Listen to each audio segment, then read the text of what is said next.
past few years, incidents involving the abuse, torture, and dehumanizing of prisoners of war, exposed by leaked pictures and eyewitness accounts, have caused outrage around the world. Some guilty officers and wardens were trialed and sentenced to jail, whilst the real criminals have not been brought to justice. And Common Article 3 basically says that when you have a detainee, irrespective of who they are, irrespective of whether they're a prisoner of war, a combatant or non-combatant, you have to treat them with humanity. You cannot impose outrages against their dignity. You cannot abuse them. You cannot be cruel to them. You cannot torture them. And that is a bottom line rule that applies at all times and in all circumstances and reflects general international law. That is well established in what you've called the Code of Combatants in international law. It's often not respected, but it provides a benchmark against which one decides whether or not an act or a form of treatment is legitimate and lawful or not. The central thing, I think, to focus on if we want to limit these kind of violations is not tighter and tighter rules by international lawyers to circumscribe states. We've got to cut directly to the reason why states are doing it. They're doing it because they believe they'll get an advantage. Do they actually get an advantage? I'm thinking of studying torture. I don't believe torture provides much of any real advantage. So what's the case for torture?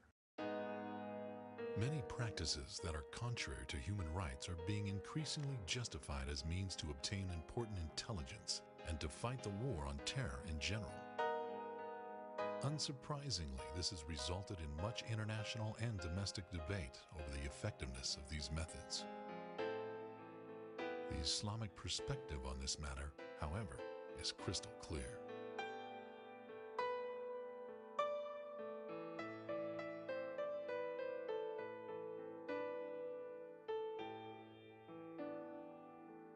Muslims are not allowed to torture or dehumanize prisoners of war, irrespective of how they are designated. It is rule number 2 in the Islamic Code of Combat. Prisoners of war are not to be killed or tortured.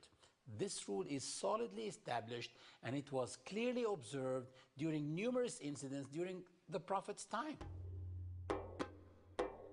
After the Muslims were forced to immigrate from Mecca to Medina, an armed conflict began between the Muslims and the tribe of Quraysh, which lasted more than 8 years. Known as the Battle of Badr, this was the first in a field of battles that took place between the Muslims and their enemies. In the year 624 AD, a small, poorly prepared army of 317 Muslims met a heavily supplied army of 1,000 Meccan idolaters.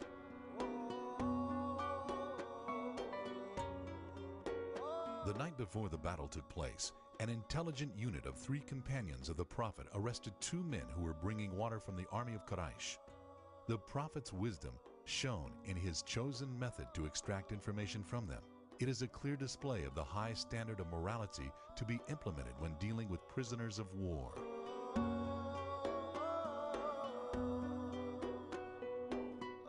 During one of the battles, the Prophet Muhammad, peace be upon him, criticized his companions for beating 2 prisoners of war in an attempt to obtain some information. This was an immoral act, and in torturing the prisoners, the information was also unreliable. The Prophet, peace be upon him, had a different approach to the situation. He simply asked the 2 prisoners, "How many camels do you slaughter every day?" They said, "Some days 9 camels, some days 10 camels. He looked at his companions and he said, "Then the army is between 900 and 1,000, as 1 camel feeds 100 men."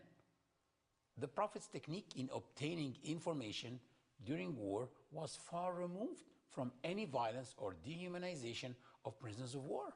Muslims are not allowed to torture prisoners of war physically or even psychologically. The Prophet Muhammad, peace be upon him, blamed one of his companions for walking some prisoners of war along a path where they saw their dead before the burial. He said, "O Bilal, don't you have mercy in your heart?" In fact, Islamic teachings go even further in encouraging good treatment for prisoners of war. The Quran describes it as an expression of love for God. The Quran says, and out of love for Allah, they feed the poor, the orphan, and the prisoner of war. ويطعمون الطعام على حبه مسكينا ويتيما وأسيرا. In 630 AD, the Prophet Muhammad led an army of 10,000 Muslims. Till that day, it was the biggest army ever to march in Arabia. They marched towards Mecca, which was to surrender to him peacefully, without a single blow of conflict. For more than 20 years, the people of Mecca caused nothing but hardship for the Prophet. They persecuted him and his followers while they were in Mecca. And they waged wars against them after their migration to Medina. People usually accept, peace treaties when they're unable to sway a battle in their favor. The Prophet, peace be upon him, when he comes into Mecca, he comes in now as the dominator, as the guy in charge, if he wants to be. But how does he come in? With humility, with tranquility, with forgiveness, with an open heart.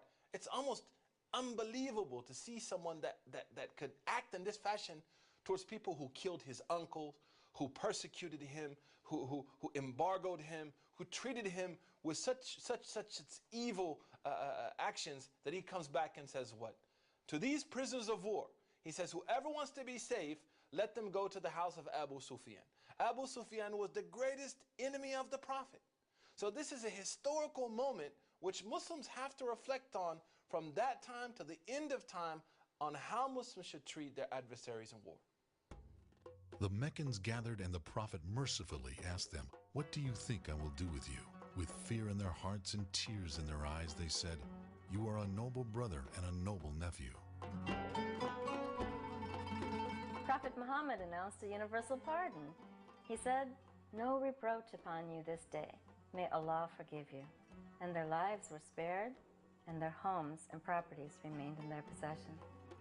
500 years later, Salah al-Din, a Muslim leader, would follow in the footsteps of Prophet Muhammad in dealing with prisoners of war after defeating his enemies in one of the bloodiest battles of all time.